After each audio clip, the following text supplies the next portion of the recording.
manusia untuk berfungsi secara efektif dalam lingkungan dan situasi yang beragam secara budaya, pertimbangkan dua eksekutif di sebuah acara networking global. Ya, stop dulu, saya review dulu sebentar.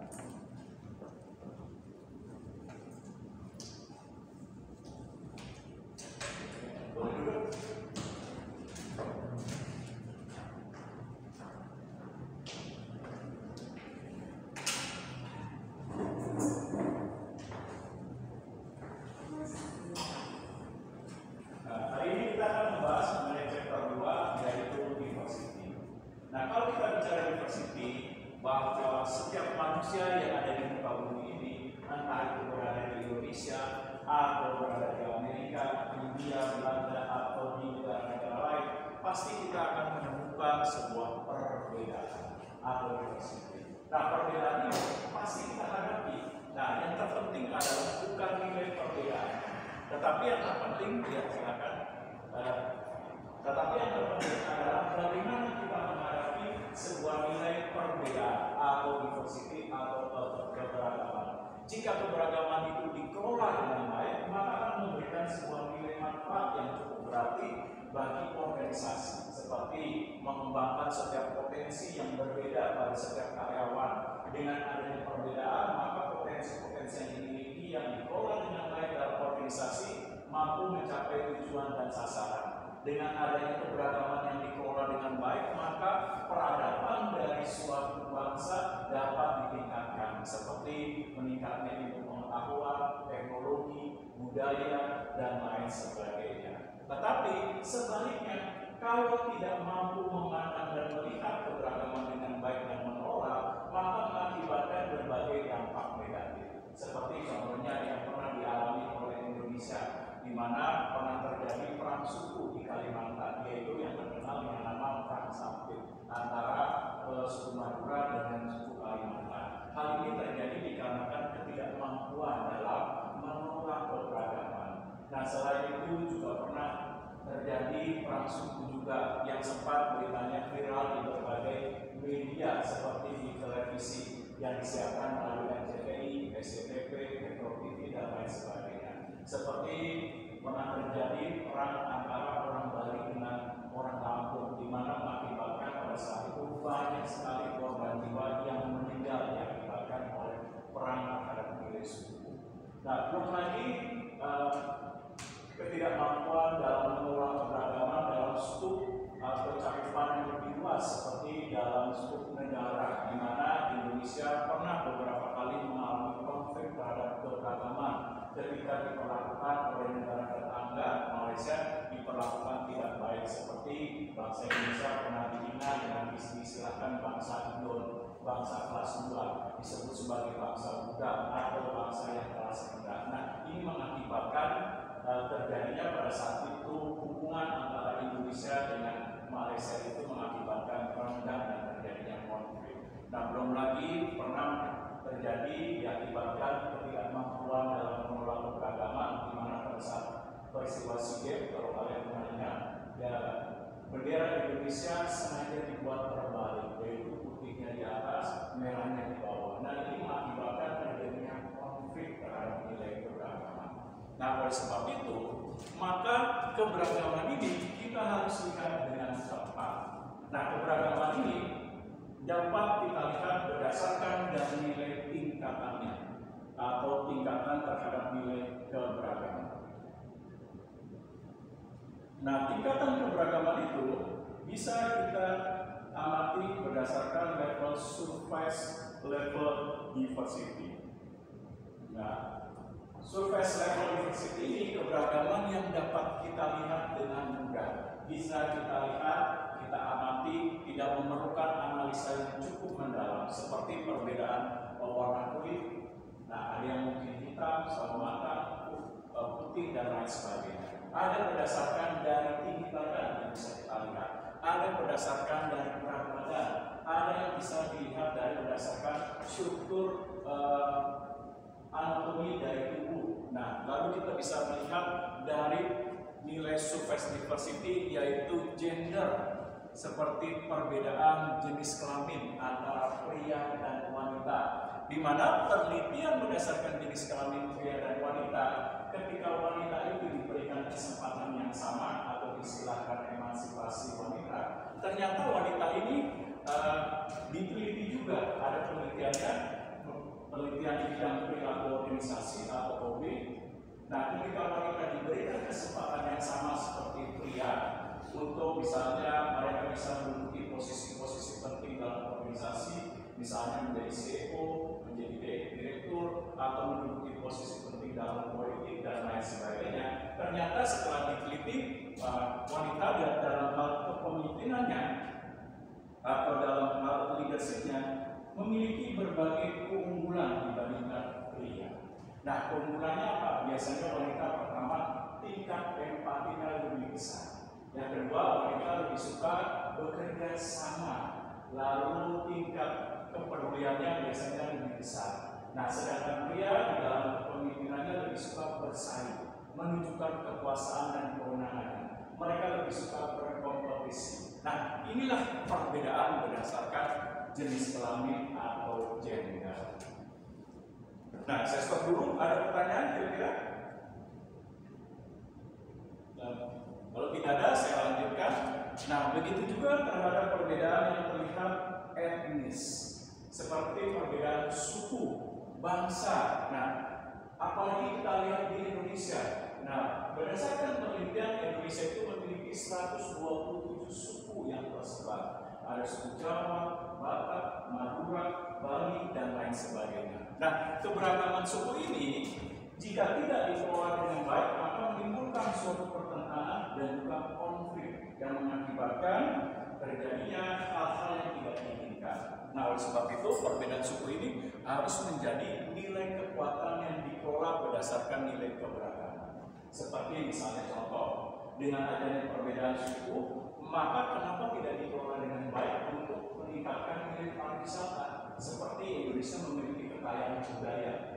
Bagaimana setiap suku ini bisa diangkat kekayaan budaya supaya kita bisa memasarkan atau mempromosikan pariwisata di Indonesia, seperti keindahan tarian di Indonesia. Lalu belum lagi kita memiliki banyak seni, ada seni wayang, seni lukis, lalu belum lagi pakaian tradisional. Nah, ini kalau dikelola dengan baik, maka bisa menjadi kekayaan dan potensi bagi bangsa kita untuk meningkatkan nilai pariwisata. Nah, oleh sebab itu, dari hal etnis harus dikelola dengan baik. Nah, begitu juga sama seperti etnis atau bangsa Asia dengan bangsa Eropa. Kalau bangsa Asia dengan bangsa Eropa itu bisa bekerja sama dengan baik, maka bisa meningkatkan nilai peradaban seperti kemajuan teknologi, kemajuan terhadap informasi, pengetahuan, lalu terciptanya perdagangan bisnis internasional dengan baik, dan lain sebagainya.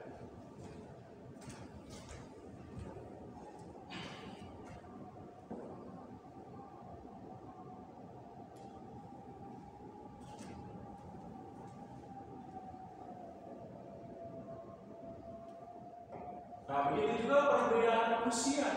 Nah, perbedaan usia atau diversity atau keberagaman usia ini juga harus dipandang dengan secara tepat. Misalnya contoh, usia yang sudah tua, usia yang sudah senior dalam bekerja. Nah, ini bisa berbagi pengalaman terhadap usia-usia yang lebih muda ketika bekerja dalam suatu perusahaan. Katakan dalam bekerja di usia 20 atau 30 dan lain sebagainya. Nah, usia tua ini atau yang sudah senior biasanya kan kaya terhadap pengalaman-pengalaman dalam bekerja. Nah, kalau dikelola dengan baik, maka usia yang sudah senior ini bisa mereka sharing, berbagi kemampuan, keterampilan dalam bekerja, supaya nanti usia yang muda ini bisa lebih produktif dan berkinerja lebih tinggi jika dikelola keberagamannya dengan tepat. Begitu juga usia muda. Biasanya kalau usia muda itu mereka memiliki impian, dream yang tinggi. Nah, ini bisa dibuktikan. Dibuktikannya apa? Bahwa usia yang muda, bahwa tahun 1945, bahwa yang mendorong kemerdekaan Indonesia itu golongan muda pada saat itu. Nah, mendesak Soekarno-Hatta untuk diculik dari Mas Dengkok agar memproklamasikan kemerdekaan pada saat itu. Nah, yang melakukan itu adalah golongan muda. Artinya apa? Golongan muda atau usia muda ini memiliki impian masa depan. Nah, biasanya orang yang lebih muda itu kreativitas oleh sebab itu, ini harus dikelola dengan baik. Bagaimana perbedaan usia itu mampu dikelola dengan baik untuk menciptakan kekuatan dalam organisasi, seperti mengembangkan organisasi, menumbuhkan organisasi, mencapai tujuan dan sasaran. Nah, saya stop dulu. Ada pertanyaan kira-kira? Silakan. Oke, kalau jelas. Nah, selain itu juga ada perbedaan berdasarkan dilihat dari tingkatan keberagaman, ada dilihat dari deep level diversity. Yaitu apa? Keberagaman yang secara kasat mata itu sulit untuk dilihat, tetapi bisa dirasakan ketika kita berteman, bergaul, menjalin hubungan relationship dengan seseorang. Misalnya sebagai contoh,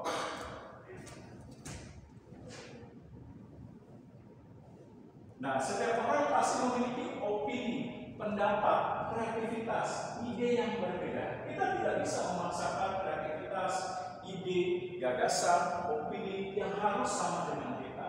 Yang terpenting adalah bahwa perbedaan-perbedaan ide, pendapat, gagasan, kreativitas ini memperkaya nilai organisasi untuk memajukan organisasi. Jadi ketika ada perbedaan-perbedaan terhadap nilai, pendapat, opini, kreativitas, dan inovasi, jangan dihalangi atau dilecehkan atau dihina, tapi biarkan perbedaan kreativitas, inovasi, dan opini itu terjadi untuk dikelola dengan baik demi kemajuan organisasi.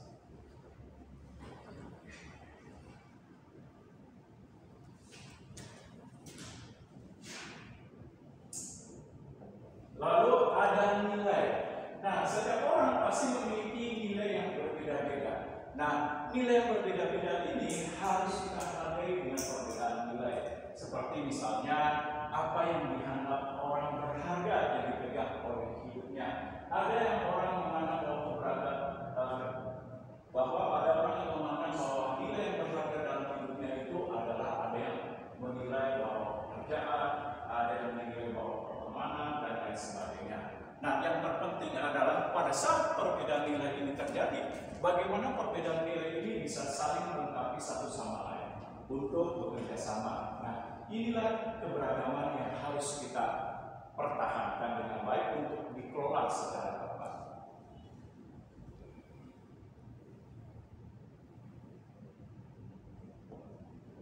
Nah, begitu juga terhadap pemikiran.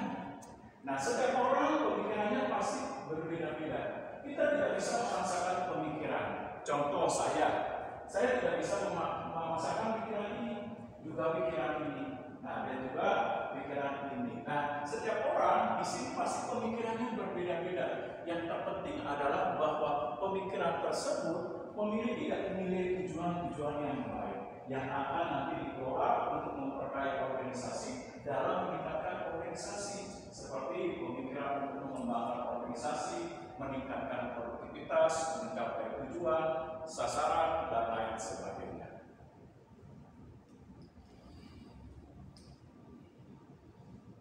Nah, ternyata perbedaan atau diversity ini ternyata dikelola atau diteliti oleh perilaku organisasi sebagai konteks ilmu pengetahuan. Nah, sebagai contoh, hasil penelitian dari perilaku organisasi sebagai berikut.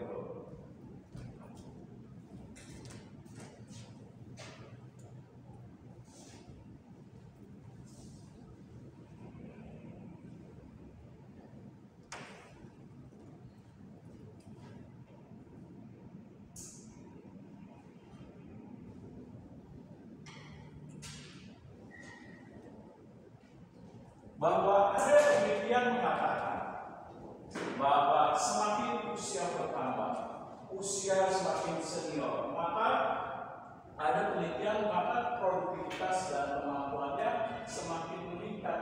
Nah, tetapi harus diingat, ini berlaku apabila jenis pekerjaannya tersebut menuntut terhadap nilai analisa, kemampuan berpikir, menciptakan problem solving, dan lain sebagainya.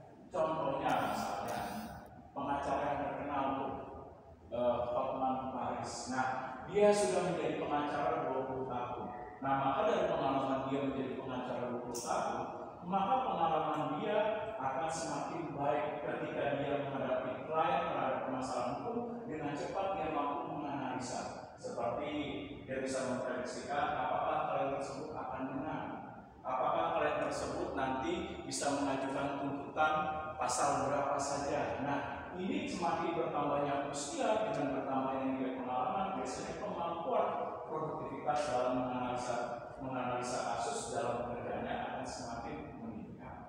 Nah, tetapi sebaliknya, kalau pekerjaannya ini menuntut kemampuan fisik, biasanya kalau usia yang semakin bertambah, misalnya usia 50, 60, nah biasanya pekerjaan yang menuntut atau dominan kemampuan fisik, maka biasanya akan semakin berkurang dibandingkan usia yang masih muda, misalnya 20 tahun, 30 tahun yang bekerja mengandalkan fisik. Nah, biasanya mereka akan lebih produktif.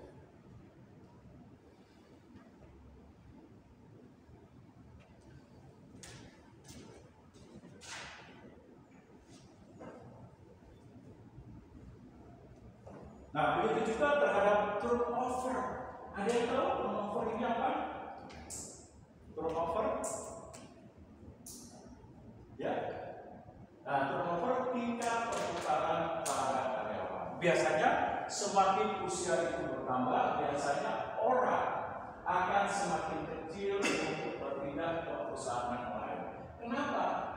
Nah, biasanya kalau semakin tua itu penawaran-penawaran bekerja akan semakin terbatas. Nah, kalau saya bohong, coba kalian buka salah satu berita atau lowongan pekerjaan di internet. Nah, sangat jarang sekali usia dituliskan di situ, misalnya maksimal 50 tahun.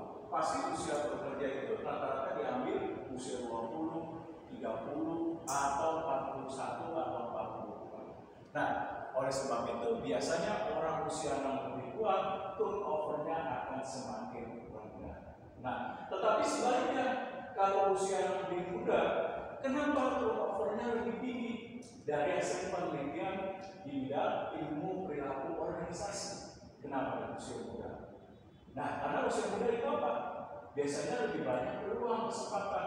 Apabila dia merasa dalam organisasi itu tidak memberikan harapan, udah bekerja 3 tahun nih, kayaknya gaji nggak meningkat, bonus nggak meningkat, insentif nggak meningkat, lalu kalau promosi jabatan yang diambil hanya orang-orang terdekat dari pimpinan atau manajernya, bahkan yang diambil keluarganya atau saudaranya yang menduduki posisi penting. Biasanya kalau usia muda dia akan berpikir, kalau begitu ngapain bertahan? Saya masih muda, punya kesempatan untuk mengembangkan karir.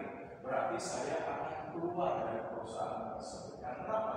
Peluang kesempatannya masih terbuka sangat luas.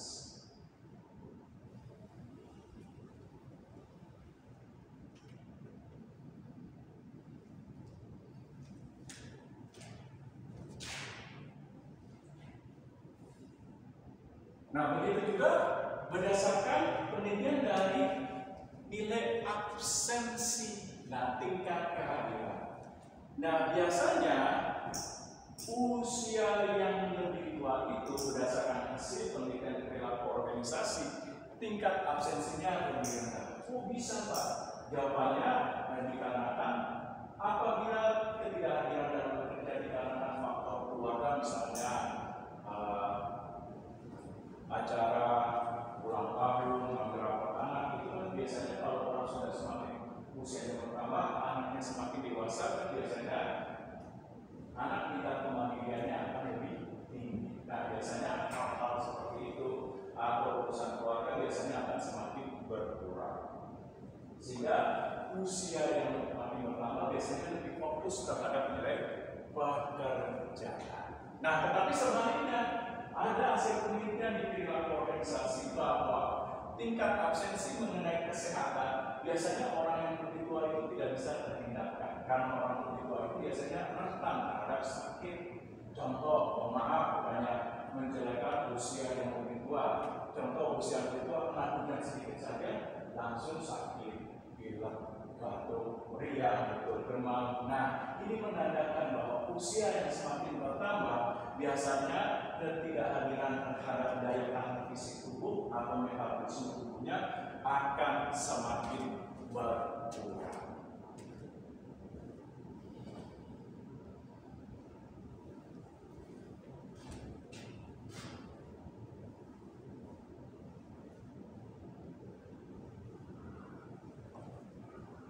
Nah, begitu juga terhadap penelitian mengenai kepuasan kerja. Nah, kepuasan kerja itu biasanya usia yang semakin bertambah, biasanya tingkat kepuasan kerjanya akan semakin tinggi.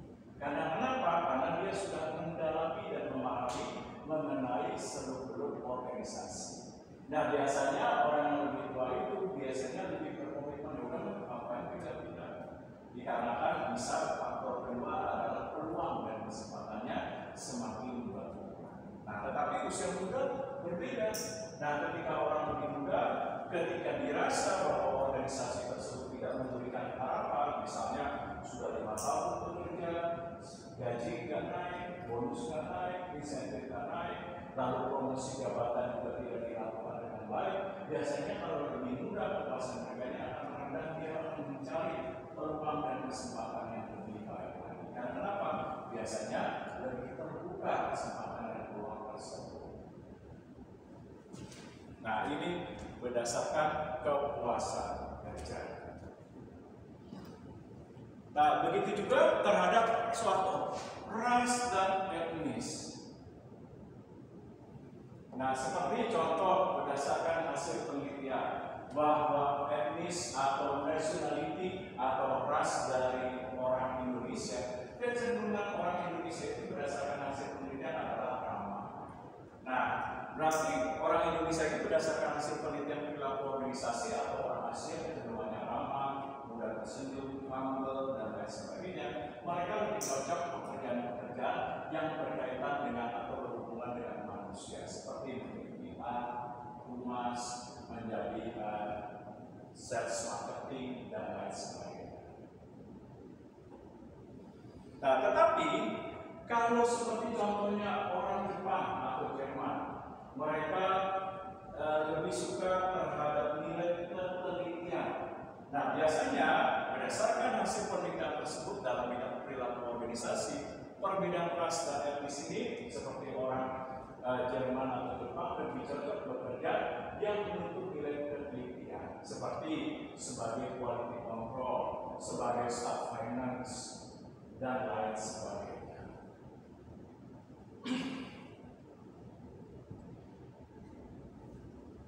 Nah, saya stop dulu. Ada pertanyaan kira-kira? Silakan. Takutnya terlalu cepat saya menjelaskan. Nah, kalau tidak ada, saya lanjutkan. Nah, ternyata apabila keberagaman itu memiliki sudut pandang, pemikiran yang sempit, yang salah terhadap arti keberagaman, maka akan berpengaruh terhadap tindakan atau pola perilaku.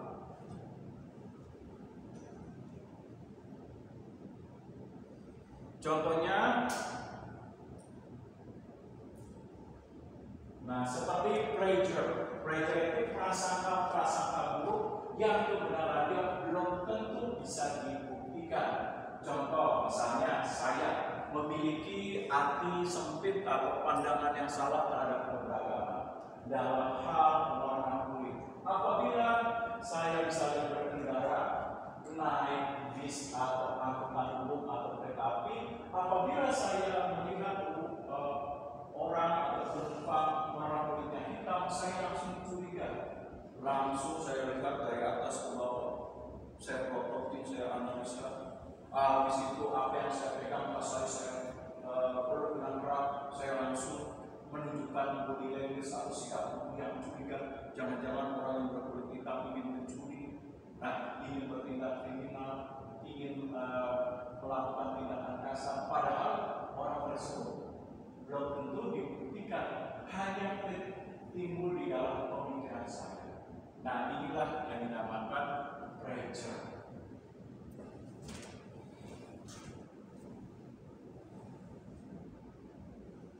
Nah, begitu juga stigma.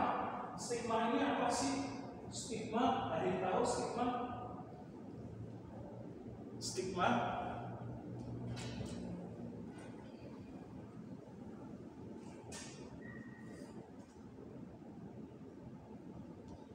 ada yang tahu stigma? Stigma itu adalah pemahaman yang ada dalam pemikiran yang menilai bahwa keberagaman itu suatu hal yang negatif.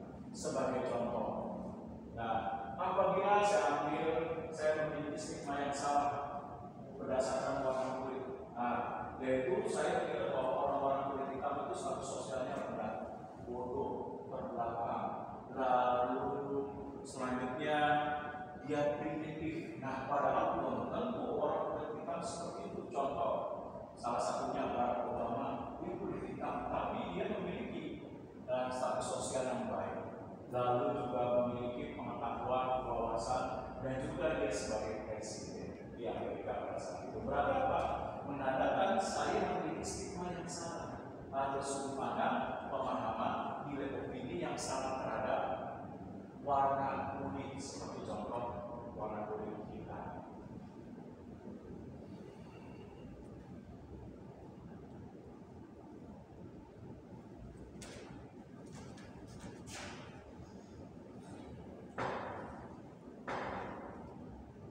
Lalu ada etnosentris.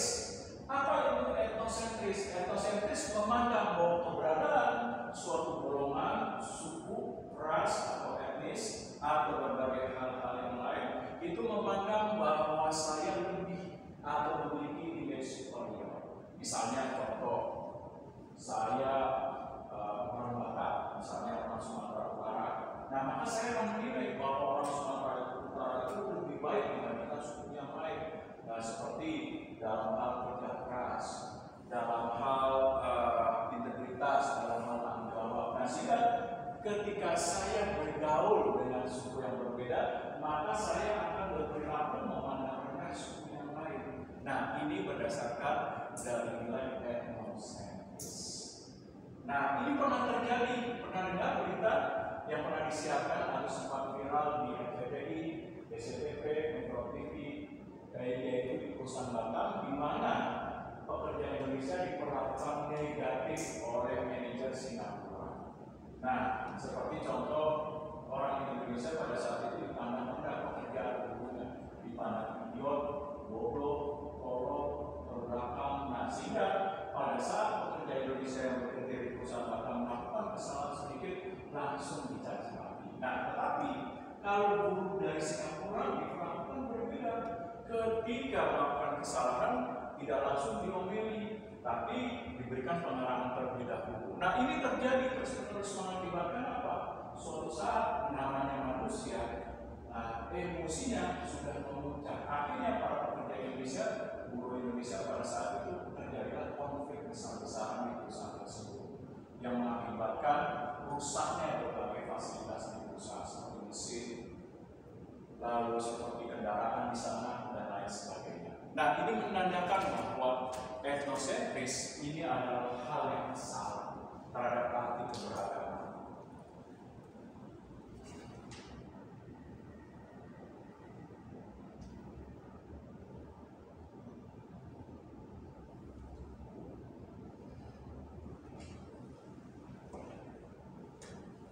Lalu ada blasphemy. Ada yang tahu blasphemy? Blasphemy itu memandang keberagaman dengan memperlakukan hal yang negatif, tetapi tidak dibuat ketentuan dan aturan. Seperti contoh pernah terjadi di Amerika Serikat, di mana pada saat itu memang tidak ada peraturannya untuk menjadi presiden, tetapi Barack Obama pada saat itu diperlakukan sangat sulit untuk menjadi presiden. Hal ini dikarenakan perbedaan blasphemy yaitu warna kulit. Nah, ini juga pernah terjadi di Amerika, seperti Condoleezza Rice pada saat itu ingin diangkat menjadi Menteri Pertahanan, tetapi dihalangi pada saat itu melalui sidang parlemen yang ada di sana. Nah, hal ini dikarenakan karena Condoleezza Rice pada berkulit hitam atau bukan warga negara berkulit putih. Nah, sehingga pada saat dia akan menjadi Menteri Pertahanan dipersulit. Nah, ini terjadi berdasarkan dari nilai blasphemy. Walaupun di Amerika Serikat tidak ada peraturannya mengaku bahwa Amerika Serikat adalah negara demokrasi yang menjunjung tinggi hak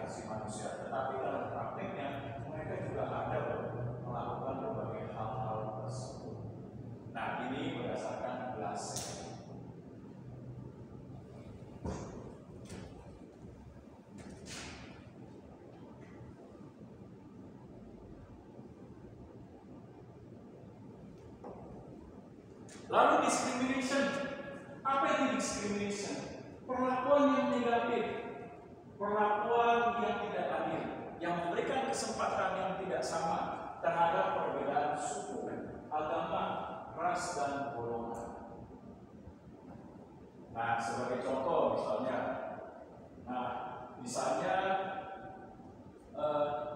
saya orang Sumatera Utara misalnya.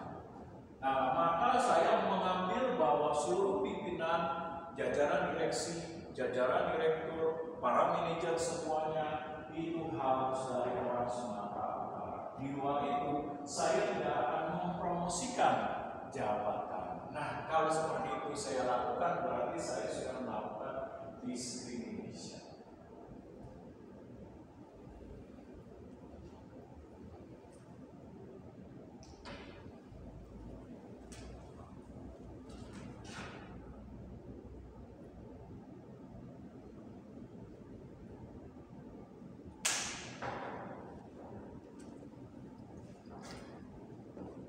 Lalu ada opportunity gap. Ada yang tahu opportunity gap? Yaitu ketidakmampuan dalam hal melihat keberagaman dengan tepat dan benar, dan tidak memberikan kesempatan dan peluang-peluang yang sama. Nah, seperti contoh di beberapa negara, seperti di negara Vietnam, di negara Laos, itu wanita menduduki posisi penting di dalam suatu perusahaan, katakanlah menjadi direktur, menjadi CEO, atau menjadi manajer, itu dipersulit. Mereka bisa menjadi direktur, CEO, atau manajer kalau prestasinya harus 2 kali lipat dibandingkan pria. Misalnya, untuk kenaikan jabatan, misalnya pria harus mendapatkan poin akumulatif 100, wanita harus 200. Nah, ini dia yang terjadi, opportunity gap. Nah, timbul pertanyaan, Pak, kalau diskriminasi, apakah diskriminasi boleh dikecualikan? Nah, jawabannya gimana? Apakah diskriminasi boleh untuk dikecualikan? Gimana jawabannya?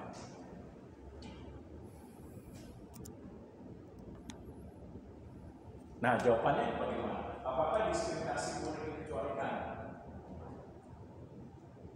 Boleh, untuk jenis pekerjaan tertentu. Contohnya, cleaning service yang khusus membersihkan kamar mandi atau toilet, pasti yang diambil bahwa toilet wanita pasti petugas kebersihannya atau cleaning service-nya wanita.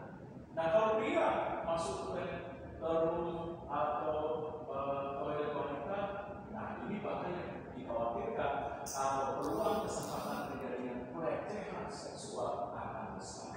Nah, oleh sebab itu diskriminasi dalam hal ini dikecualikan. Seperti contohnya toilet pria atau kamar mandi pria, pasti petugas kebersihannya atau cleaning service-nya pasti akan pria perempuan. Nah, ini dikecualikan. Lalu apalagi dikecualikan? Seperti pekerjaan bidang-bidang tertentu. Misalnya contoh, nah saya mendirikan sekolah tinggi agama, misalnya sekolah tinggi agama Islam, atau sekolah tinggi agama Kristen, atau sekolah tinggi agama Hindu atau Buddha. Tidak mungkin saya mengambil pengajarnya atau dosen-dosennya dari lulusan hukum, lulusan bahasa, lulusan teknik. Pasti saya melakukan diskriminasi, yaitu apa? Para pengajarnya atau dosen-dosennya di sekolah tinggi yang saya dirikan pasti berdasarkan dari diskriminasi berdasarkan ilmu pengetahuan. Misalnya sekolah tinggi agama Islam, pasti dosennya yang saya rekrut adalah dosen yang ilmu pengetahuannya dia mengambil jurusan agama Islam, entah itu ilmu dakwah misalnya, atau ilmu syariah, atau ilmu tentang fikih, atau ilmu tentang perbandingan hadis dan lain sebagainya.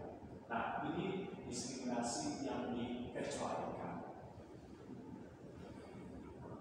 Nah, lalu apa lagi contoh bentuk diskriminasi yang dikecualikan? Selain tadi ilmu pengetahuan. Nah, seperti pekerjaan, jenis pekerjaan menjadi pendakwah. Nah, kalau pendakwahnya itu agama Islam, pasti tidak mungkin yang diambil pendakwahnya agama Kristen. Nah, pasti ini diskriminasi yang dikecualikan. dikecualikan. Pasti pengkhotbahnya, pasti yang beragama Islam. Nah, begitu juga sebaliknya. Kalau pendakwanya itu adalah yang membutuhkan umatnya adalah orang Kristen, pasti diskriminasi ini dikecualikan, yaitu apa? Pendakwanya atau pengkhotbahnya pasti orang agama Kristen. Nah, ini diskriminasi yang dikecualikan. Nah, lalu apa lagi serta diskriminasi yang dikecualikan? Berdasarkan jenis kelamin. Contoh kerjaan yang berdasarkan jenis kelamin, yaitu peragaman busana. Kalau peragaman busana itu dikhususkan untuk busana wanita, nggak mungkin peragaman busana itu diambil pria. Nah, pasti yang diambil wanita juga. Nah, ini bentuk contoh diskriminasi yang dikecualikan.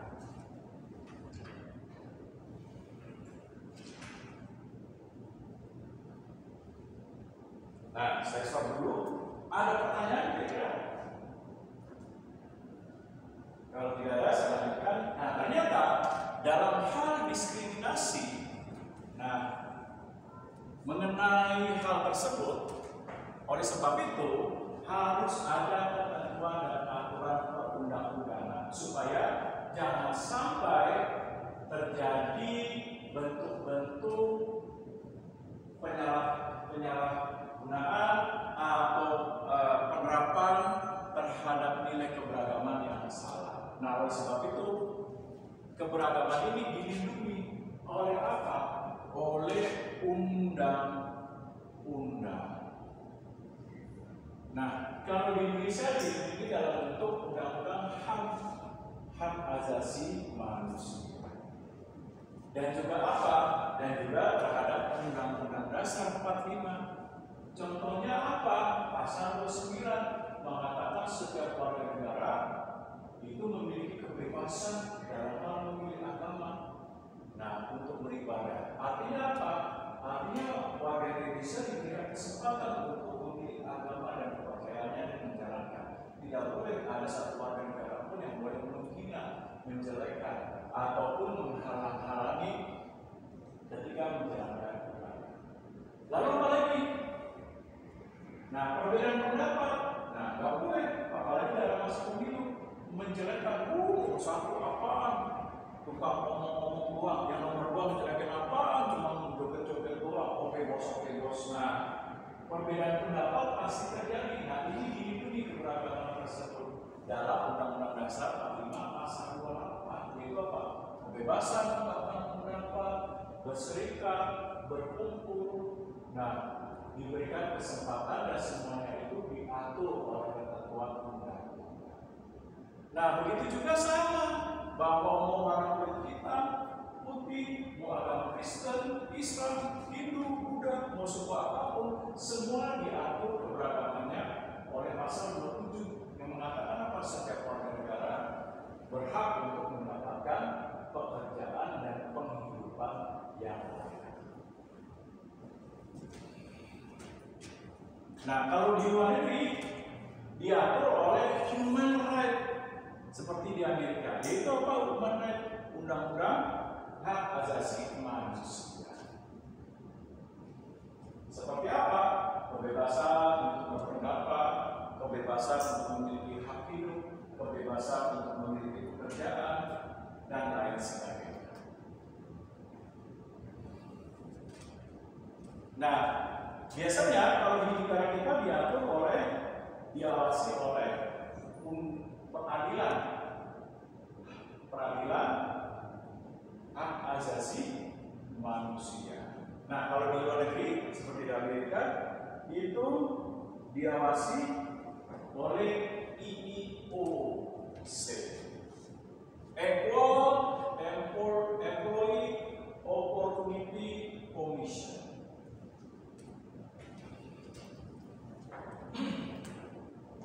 Ya, silakan. Nah, selanjutnya, bagaimana nih keberagaman di dalam pekerjaan? Seperti, senioritas. Ada yang mau ngasih pendapat? Seperti senioritas. Ada yang mau ngasih pendapat? Silakan. seperti senioritas. Seperti apa? Senioritas.